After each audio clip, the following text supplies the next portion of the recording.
हजरात, middle east में Israel ने जंग फैला दी है। असर यह है कि हिजबुल्लाह का इतिहास में सबसे बड़ा नुकसान हो रहा है, लेकिन इजराइल को भी ऐसे ऐसे नुकसानात बीच बीच में झेलने पड़ रहे हैं कि बौखला रहा है। अब इराक के इलाके से कई सारे ड्रोन दागे गए, जिनमें 2 ड्रोन तो बिल्कुल इजराइल के करीब पहुंच गए और करीब पहुंचते पहुंचते एक ड्रोन भी मार गिरा दिया। लेकिन फिर भी एक ड्रोन इराक के लड़ाकों का इजराइल के अंदर घुस गया और इजराइल के एलाद पोर्ट पर जाकर फट गया, क्योंकि वो अटैक आत्मघाती ड्रोन था।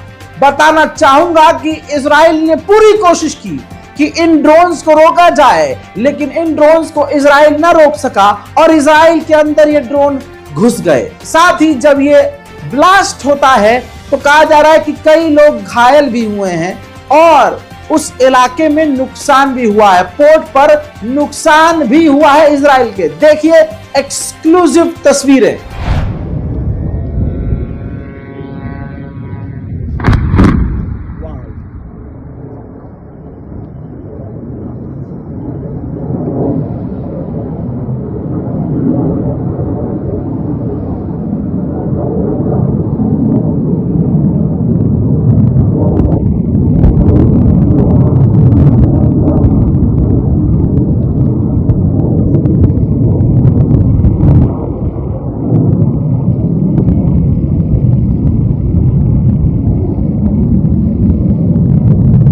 שלי, תראה עיניים, בייבר היה בפנים אחי, הטיל נפל בתוך המוטו של הבייבר, אני פיצץ לי משמשה אחי, כמעט הלכנו למות פה אחי, תראה, הלך למשמשה, תראה אחי, תראה הלך למשמשה אחי, כמעט הרג אותנו, הבייבר לקחו אותו לאמבולנס, तेरे आखी बेबर आया बपरी का आखी बिफने। अब इस हमले के बाद इजराइल का बौखलाना तय था।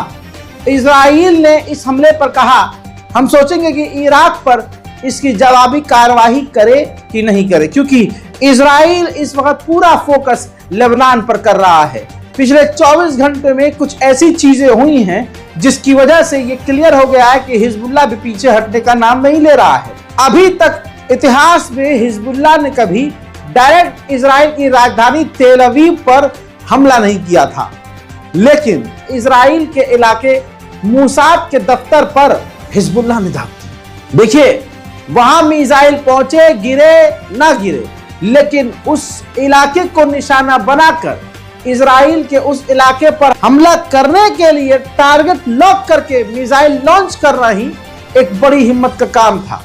बताना चाहूंगा, मूसाद के दफ्तर को हिजबुल्लाह ने निशाना बनाया और रॉकेटें दागे।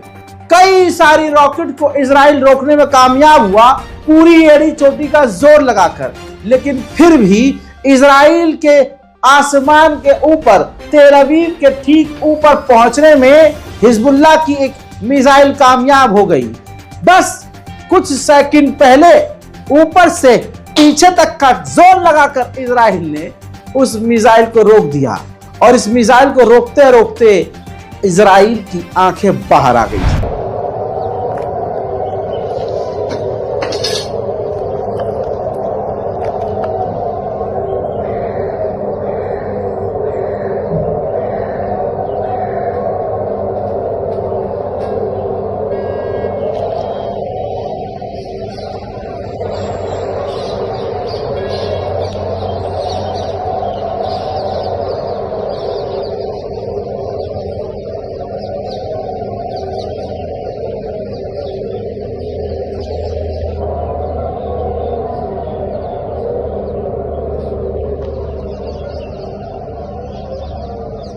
יש תמ"ס יחסית ארוך.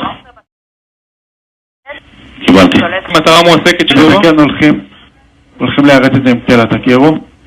מאושר יירוט. हजरात, ये हिजबुल्लाह के रॉकेट थे। अब इस हिजबुल्लाह के रॉकेट के बारे में जानकारी ये है कि ये मिसाइल कादिर 1 नाम की मिसाइल थी और ये अब तक की नई तरह की मिसाइल थी। ये कोई हल्की फुल्की और नॉर्मल मिसाइल नहीं थी। इसको रोकने में इजराइल के पसीने छूट गए। ये वो इजराइल है जिसने कई मुल्कों पर हमले किए।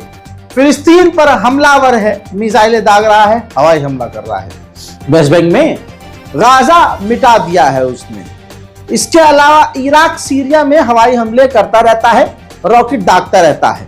लेकिन एक मिसाइल हिजबुल्लाह ने दागी और वो हिजबुल्लाह के मिसाइलें जो है टेररिस्ट ऑर्गेनाइजेशन तथा कथित टेररिस्ट ऑर्गेनाइजेशन हिजबुल्लाह जो लेबनान का संगठन है उसने दागी, तो अमेरिका भी नाराज हो गया और अमेरिका खौफ में आ गया। फुल स्क्रीन पर रिपोर्ट है। अमेरिका ने ऑफिशियली स्टेटमेंट जारी करके कहा है कि तेल अवीव पर जो मिसाइल हिजबुल्लाह की पहुंची है ये काफी खबर चिंताजनक है, सोचने वाली बात है। इजराइल खतरे में है और हम इजराइल को बचाएंगे। उधर मेरे दोस्तों इजराइल का भारी नुकसान हो रहा है। मेरे दोस्तों 75% इजराइल का टूरिज्म बेकार हो गया है। कितना? 75 कितना? 75% टूरिज्म जो है बेकार हो चुका है। अब देश में इनके कोई घूमने नहीं आ रहा है। इजराइल इस वक्त बहुत ज्यादा मुसीबत से अब घिर रहा है। इजराइल जबरदस्ती की जंग में आगे बढ़ चुका है, लेकिन यहूदी जो लोग हैं वो जंग लड़ना नहीं चाहते। फिलहाल की ब्रेकिंग न्यूज में इतना ही। इस बारकोड का इस्तेमाल कीजिए। दुआओं में गाजा और फिलिस्तीन और दुनिया के तमाम मुसलमानों को, खासकर भारत के मुसलमानों को भी याद रखिए। जय हिंद।